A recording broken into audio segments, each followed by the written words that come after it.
యాండు ఎలా ఉన్నారు? బ్రహ్మాండంగా ఉండే ఉంటారు. ఓ మంచి కబురు పట్టుకొచ్చాయనండి. శ్రీ శ్రీ శ్రీ గౌరీ పరమేశ్వరుల 2వ కార్తీక మహోత్సవం సందర్భంగా మన గౌరజాతి ఆడపడుచులందరూ సారి ఊరేగింపులో పాల్గొనబోతున్నారండి. మన ఇంటి ఆడపడుచులందరికీ పుట్టింటి వారి చీర సమర్పణ కార్యక్రమం ఉందండి. మన అందరినీ మన పశ్చిమ గోదావరి జిల్లా శ్రీ గౌరీ సంఘం వారు ప్రేమతో ఆహ్వానించేస్తున్నారండి.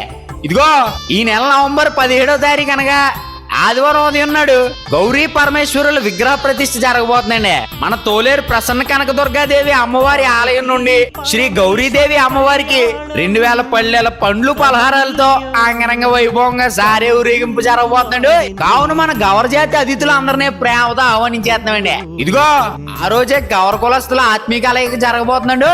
భోజనాలు అంటారా? ఆ మాటకు వస్తున్నానండి. అదే రోజు ఉదయం 11 గంటలకు పెట్టేస్తున్నారండి. మరి మన వీరవాసనంలో తులసి కళ్యాణ మండపం లేదు అక్కడే. మరి మీరు వచ్చారంటే నవగాయ పిండి వంటలు 4 కూరలు ప్రేమ పేర్లతో మనసారి వడ్డిచ్చేస్తున్నారండి. మర్చిపోండి, ఎన్ని పనులు ఉన్నా పక్కనడి సైడ్కి వచ్చారంటే మన గౌర జాతి ఆత్మీయ కలయికలో మనసుకోల్లాసం ఒంట్లో ఉత్సాహం ఇంటి వచ్చేస్తాయండి. మరి ఇదిగో మీరు రాకపోతే మాట వచ్చేద్దండి. మన అందరినీ పశ్చిమ గోదావరి జిల్లా శ్రీ గౌరీ సేవా సంఘం వారు ప్రేమతో ఆహ్వానించేస్తున్నారండి. ఉంటారండి మరి. హాయ్.